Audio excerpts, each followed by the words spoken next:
नमस्कार दोस्तों, मैं कुंदन सिंह टीवीएल कोचिंग में आपका फिर से बहुत बहुत स्वागत है। इस वीडियो में हम कक्षा 10वीं के अर्थव्यवस्था के दूसरे पाठ के कुछ महत्वपूर्ण ऑब्जेक्टिव क्वेश्चन का अध्ययन करेंगे जो आपके मैट्रिक के बोर्ड परीक्षा में काफ़ी अच्छे साबित हो सकते हैं। तो चलिए इस वीडियो को शुरू करते हैं। आप इस वीडियो के अंत तक बने रहिए, आपका अर्थव्यवस्था में काफ़ी अच्छा मार्क्स आएगा। ठीक है, तो चलिए शुरू करते हैं। कक्षा 10वीं बिहार बोर्ड के अनुसार अर्थव्यवस्था है और इसमें कुल मिलाकर 20 ऑब्जेक्टिव क्वेश्चन है। पहला ऑब्जेक्टिव क्वेश्चन आप देख सकते हैं, प्लास्टिक मुद्रा किसे कहते हैं। तो जो एटीएम कार्ड होता है जिसको हम क्रेडिट कार्ड या डेबिट कार्ड भी कहते हैं, उसी को हम प्लास्टिक मुद्रा कहते हैं। जैसा कि आप देख सकते हैं, यही जो है ना, इसी को हम प्लास्टिक मुद्रा कहते हैं। ठीक है, प्रति व्यक्ति राष्ट्रीय आय है तो राष्ट्रीय आय में कुल जनसंख्या से भाग दीजिएगा, जो भागफल आएगा उसे ही हम प्रति व्यक्ति राष्ट्रीय आय कहेंगे। ठीक है, यानी प्रति व्यक्ति राष्ट्रीय आय का मतलब का एक आदमी की कमीनी, और राष्ट्रीय आय का मतलब का पूरा देश की कमीनी, और कुल जनसंख्या का मतलब क्या, उस देश की कुल आबादी। तो आप राष्ट्रीय आय में कुल जनसंख्या से भाग करोगे, जो आंसर आएगा उसी को हम प्रति व्यक्ति आय कहेंगे। ठीक है, और 2011 के जनगणना के अनुसार एक आदमी की कमीनी कितनी थी, तो 25,494 रुपया। मतलब एवरेज औसतन जो कम कमाता है उसको भी लेकर चलना है, जो अधिक कमाता है उसको भी लेकर चलना है।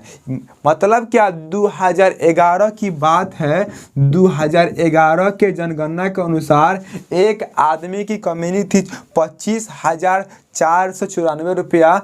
आज 10 साल बाद 2021 में 22 भी आ गया, मतलब 10 वर्ष बाद ये आंकड़ा बढ़ा होगा, जरूर बढ़ा होगा। लेकिन आज भी बहुत सारे लोग ऐसे हैं जो इसका आधा पेमेंट पर मंथ कमाते हैं। ठीक है, तो हम उनसे कहना चाहते हैं कि यदि आप अपने ऊपर काम नहीं करते हैं तो आप ऐसे ही हाय हाय करते करते बाय बाय हो जाइएगा। इसलिए आप दिमाग लगाइए और मस्तिष्क वाला कोई काम कीजिए ताकि आपका पगार बोले तो तनख्वाह बढ़े। क्योंकि ये देखिए, सोचिए, जब 2011 के जनगणना के अनुसार एक आदमी की कमीनी थी 25,494 रुपया, 10 वर्ष बाद यह आंकड़ा 40,000 रुपया के करीब आया होगा। तो यदि आप 40,000 पर मंथ नहीं कमाते हैं तो आप कमाते नहीं हैं, आप जिंदगी को जी रहे हैं, जी नहीं रहे हैं। आप जिंदगी को जी रहे हैं, जी नहीं रहे हैं। ठीक है,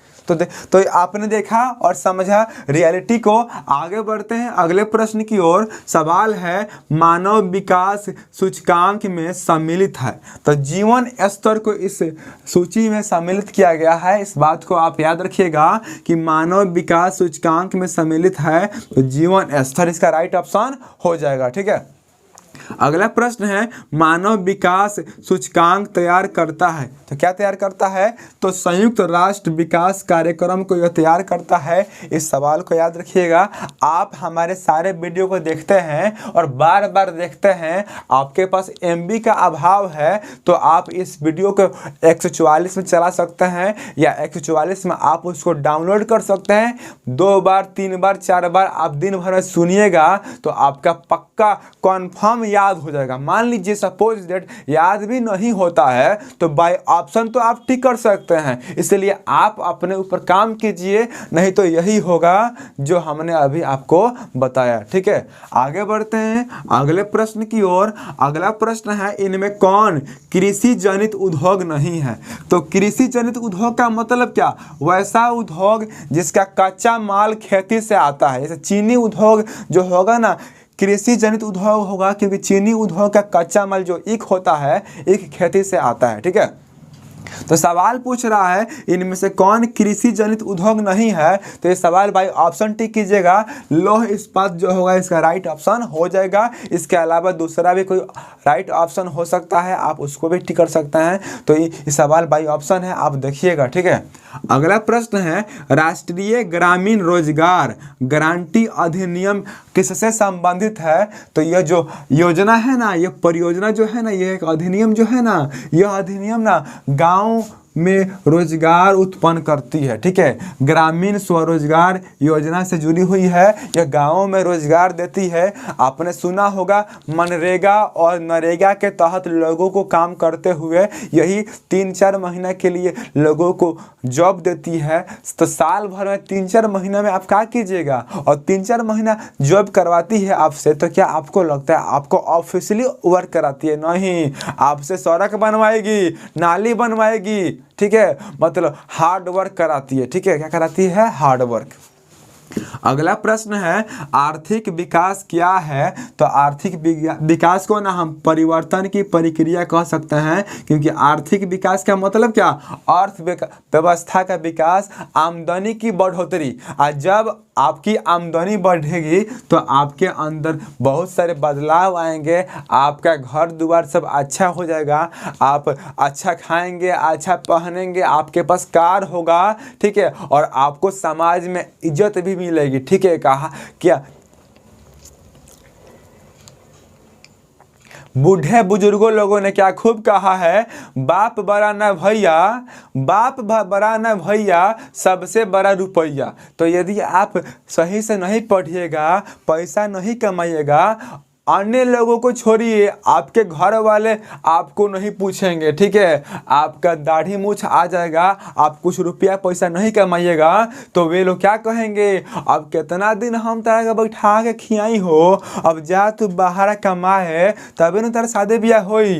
तो इस तरह का ताना मारता है लोग, हमको मजबूरी में जाना पड़ता है। इसलिए आप लोग अभी से ही सही से पढ़ाई कीजिए, भविष्य में इन सभी घटनाओं को झेलना ना पड़े। ठीक है, और ये मेरा अनुभव है जो आपको मैं बता रहा हूँ, आप समझ गए होंगे हमारे अनुभवों को। ठीक है, और आप बढ़िया से पढ़िए। यदि आप अपने जीवन के अनुभवों से सीखना चाहते हैं तो आपका जीवन खत्म हो जाएगा, इसलिए आप अन्य लोगों के जीवन के अनुभवों से सीख लीजिए और अपन लाइफ में बदलाव कीजिए। आपको सफलता अवश्य मिलेगी, जरूर मिलेगी, पक्का मिलेगी। ठीक है, इसमें कोई दो राय नहीं है, एक राय है, सफलता मिलेगी मिलेगी मिलेगी। ठीक है, अगला प्रश्न है इनमें कौन आधारभूत संरचना नहीं है? तो इसका राइट ऑप्शन होगा उद्योग। उद्योग जो है ना, उद्योग यानी कारखाना, इसको हम आधारभूत संरचना नहीं कहेंगे। अगला प्रश्न है भारत के पड़ोसी देशों में किस देश की प्रति व्यक्ति आय सबसे अधिक है? तो श्रीलंका। मतलब क्या, भारत के अगल बगल में, भारत के आस पड़ोस में जो देश हैं वहाँ पर सबसे अधिक प्रति व्यक्ति आय का मतलब का एक आदमी की कमाई कहाँ अधिक है? तो श्रीलंका का इसका राइट ऑप्शन होगा। श्रीलंका की राजधानी कोलंबो है, आप जानते ही होंगे। ठीक है, अगला प्रश्न है निम्नांकित में कौन सा देश विकसित अर्थव्यवस्था का उदाहरण है? तो राइट ऑप्शन अमेरिका होगा। इसके अलावा और भी जापान, चीन भी हो सकता है, तो भाई ऑप्शन टिक कीजिएगा। अमेरिका जो है ना, अमेरिका की अर्थव्यवस्था विकसित है, जापान की अर्थव्यवस्था विकसित है, चीन की अर्थव्यवस्था विकसित है, लेकिन भारत की अर्थव्यवस्था विकसित नहीं है। भारत की अर्थव्यवस्था विकासशील है, जिसे हम मिश्रित अर्थव्यवस्था भी कह सकते हैं। ठीक है, अगला प्रश्न है किस अर्थव्यवस्था में उत्पादन के साधनों पर किसी व्यक्ति या निजी संस्था का अधिकार होता है? तो इसका राइट ऑप्शन हो जाएगा पूंजीवादी अर्थव्यवस्था। ये बाय ऑप्शन सवाल है, आप टिक कीजिएगा। अगला प्रश्न है राष्ट्रीय विकास परिषद का गठन कब हुआ था? तो सन 1952। जब भारत में संविधान लागू हुआ था 26 जनवरी 1950 को, और सन 1950 से 2 साल बाद मतलब 1952 में भारत में राष्ट्रीय विकास परिषद नामक एक अधिनियम की योजना हुई, और इसके अंतर्गत देश को विकसित बनाने पर काम किया जाता है। सड़कें बनती है, गरीबों को आरक्षण मिलता है, फ्री में अनाज मिलता है, सरकारी विद्यालय में फ्री में शिक्षा मिलती है, फ्री में मध्याह्न भोजन मिलता है, बहुत सारे काम होते हैं जिसके कारण देश विकसित होने के कगार पर है, लेकिन अभी हुआ नहीं है। ठीक है, अगला प्रश्न है बिहार में किसकी प्रधानता है? तो कृषि की। भारत में सबसे अधिक बिहार में सबसे अधिक खेती होता है, तो बिहार में सबसे प्रमुख प्रधानता किसको दी गई है? तो कृषि को, खेती बाड़ी को। अगला प्रश्न है बिहार के आर्थिक पिछड़ेपन का प्रमुख कारण क्या है? तो जनसंख्या में तेजी से वृद्धि। मतलब बिहार पिछड़ा राज्य में क्यों है? क्योंकि बिहार की आबादी काफ़ी बढ़ गई है, जिसके कारण बिहार पिछड़े राज्य में गिना जाता है। इसलिए हमें जनसंख्या नियंत्रण नियमों का पालन करना चाहिए और हमें बिहार को पिछड़ा नामक कलंक से दूर करना चाहिए। ठीक है।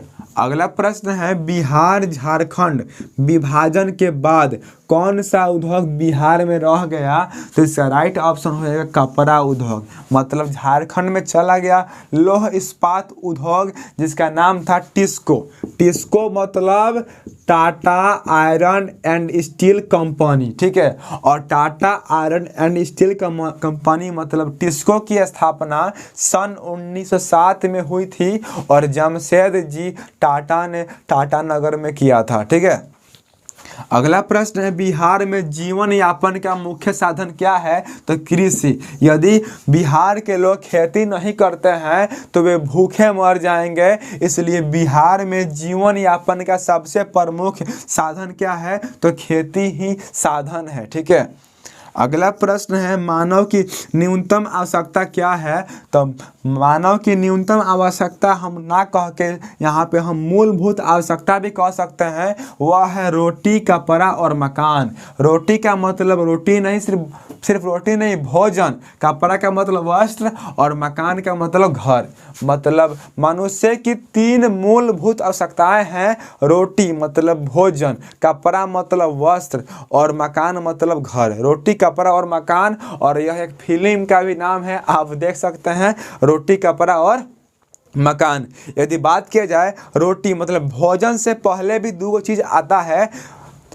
क्या पहले आता है? तो पानी और ऑक्सीजन। लेकिन मनुष्य एक लोभी प्राणी है, फ्री में मिलने वाले चीज़ों का यह महत्व नहीं देता है। रोटी से यानी भोजन से पहले आता है पानी और ऑक्सीजन। पानी और ऑक्सीजन को मनुष्य बर्बाद कर रहा है, जिसके कारण इतनी सारी आपदाएं विपदाएं आ रही हैं। ठीक है। और लास्ट में आता है ये मतलब रोटी, कपड़ा और मकान के बाद क्या आता है? तो शिक्षा। शिक्षा आपके पास होना चाहिए, शिक्षा आपके पास अवश्य होना चाहिए, क्योंकि शिक्षा एक शेरनी का दूध है। शिक्षा एक शेरनी का दूध है, जो पिएगा वो दहाड़ेगा, जो जितना पिएगा उतना दहाड़ेगा, जो कम पिएगा कम दहाड़ेगा। शिक्षा एक ऐसी बला है, शिक्षा एक ऐसी चीज है जिसको आप पूर्ण रूप से ग्रहण करते हैं तो आप किसी से दबिएगा नहीं। कोई एक बोलेगा तो आप 2 बोलिएगा। ठीक है। आप सच का साथ दीजिएगा।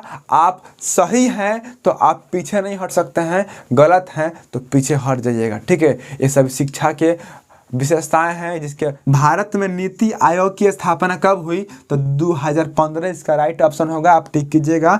अगला प्रश्न है निम्नलिखित में किसको प्राथमिक क्षेत्र कहा जाता है? तो कृषि को। हमने इसके पहले वाले वीडियो में बताया था। लास्ट सवाल है भारत योजना आयोग का गठन कब किया गया? तो 15 मार्च 1950 को। इस तरह अर्थव्यवस्था का दूसरा वीडियो खत्म हुआ। इस वीडियो को अंत तक देखने के लिए तहे दिल से आपका शुक्रिया।